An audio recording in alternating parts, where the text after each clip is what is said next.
High Definition brought to you by Fort Wayne Toyota Southwest in the 1469 Auto Mall. In order to solve the city's recent violence problem, Fort Wayne's mayor is bringing back an old idea. We can leave here with some peace in our heart that justice has been served.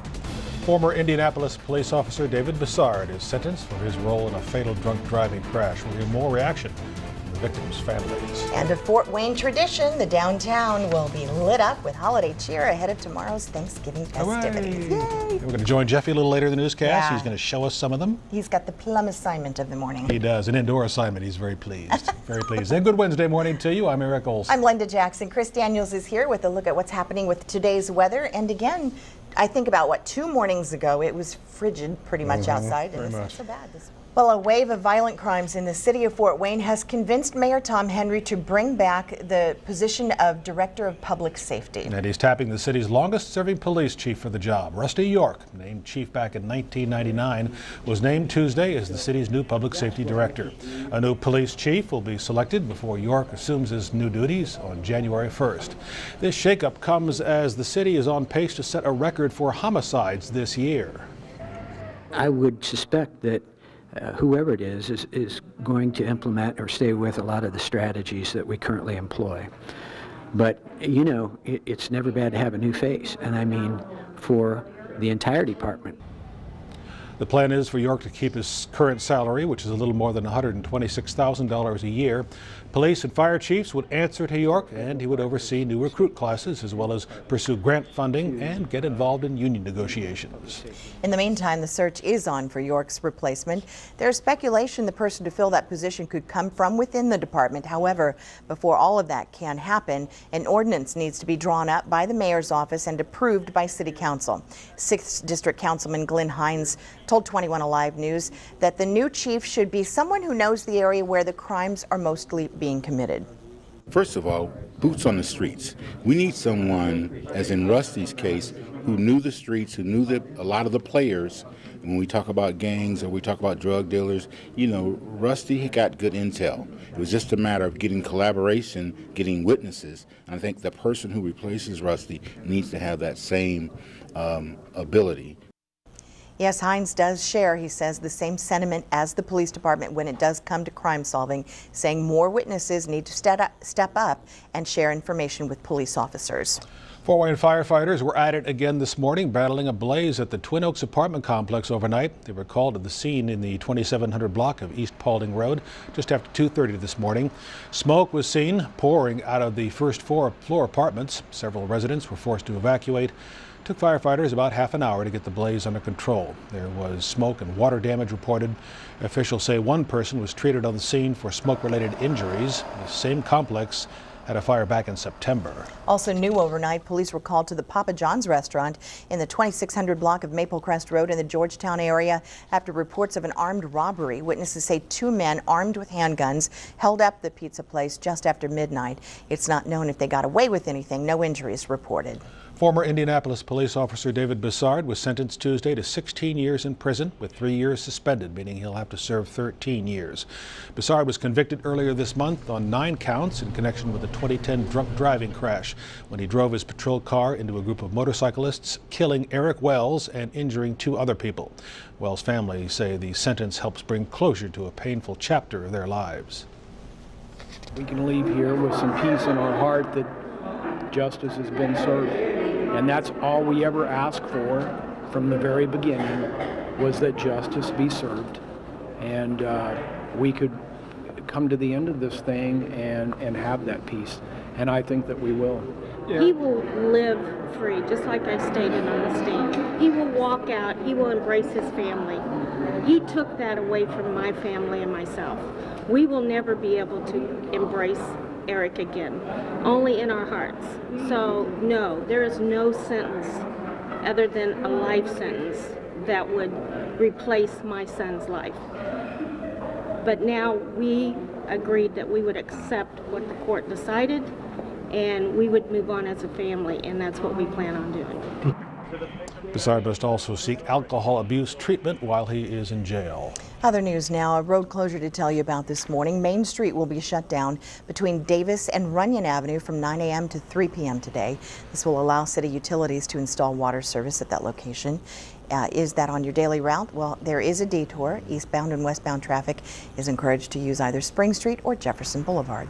It is Thanksgiving Eve, but it'll feel more like Christmas in downtown Fort Wayne tonight. The area will be abuzz and aglow this evening as they flip the switches on this year's holiday decorations. The festivities kick off at the History Center turret on Barr Street at 5:15 this evening. Then the group will proceed en masse to a number of city landmarks and watch the displays light up for the first time this year. It all leads up to the grand finale fireworks show at Parkview Field, happening at about 7:45 tonight. And don't miss out on this Fort Wayne tradition. Great. Well, as the lights go up downtown, the preparation for Thanksgiving dinner will continue with the Fort Wayne Rescue Mission. Volunteers at the mission began preparing for the dinner November 18th to ensure they'll be ready to feed more than 3,000 people at the shelter. Last year, they served 2,800. This year, they're preparing 3,200 meals, and they're hoping there won't be any leftovers. On that particular day, we're going to create a family atmosphere. For as many people as will come through the doors, we'll have enough turkeys to feed everybody and to put a smile back on their face this Thanksgiving. The Thanksgiving meals will be served at the Rescue Mission on West Superior Street from noon until 3 p.m. Thursday. The meals are free, and this is, again, open to the public. And hundreds of folks braved the cold yesterday for a chance to get a free turkey. The annual Turkey Tuesday giveaway took place at the Franciscan Center. Leaders at the center gave away more than 1,600 turkeys and hams to clients who had vouchers. It's by far the biggest day of the year for the center's food pantry. Turkey Tuesday, always held the Tuesday before Thanksgiving. The Franciscan Center relies on generous donations every year. This event right here, this shows what Fort Wayne has always been about. And, you know, I was quite young, but I remember, you know, in '82 during the floods when we got our moniker of the city that saved itself. Well, this is kind of representative of back then. In addition to the turkeys, Walgreens was on site offering free flu shots to the first 500 takers. Senator Joe Donnelly made one stop to the Community Harvest Food Bank yesterday. The senator was in town to donate a portion of his take-home pay from the government shutdown. He refused to take the $5,000 he received while partisan gridlock shut down Washington, and instead donated $500 to 10 different food banks across the state. During that time that the government was shut down, so many things that should have been done weren't getting done. So I felt that what I wanted to try to do was make a difference this Thanksgiving by doing this. Between the turkeys and with the other foods that we have to purchase that don't get donated in enough supply to meet the needs of the agencies and those that they serve, we go ahead then and purchase. So this year we're in the neighborhood of $300,000 just for these holidays. Donnelly also donated to Gary, Indianapolis, Lafayette, Muncie, and Richmond, among others. High Definition brought to you by Fort Wayne Toyota Southwest in the 1469 Auto Mall. Pain from that never goes away. It's going to be something that's going to be with me the rest of my life. Austin Hatch breaks his silence for the first time since surviving a second deadly plane crash. Storm recovery efforts continue across the Hoosier State this morning. What one town is doing to speed that process up. And remembering JFK, a Fort Wayne resident talks about his brush with history on the eve of Kennedy's assassination.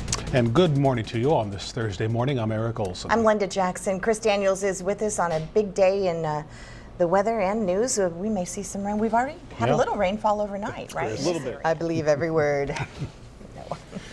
Well, topping our news this morning, breaking his silence nearly 2.5 years after he survived a second deadly plane crash that killed his father.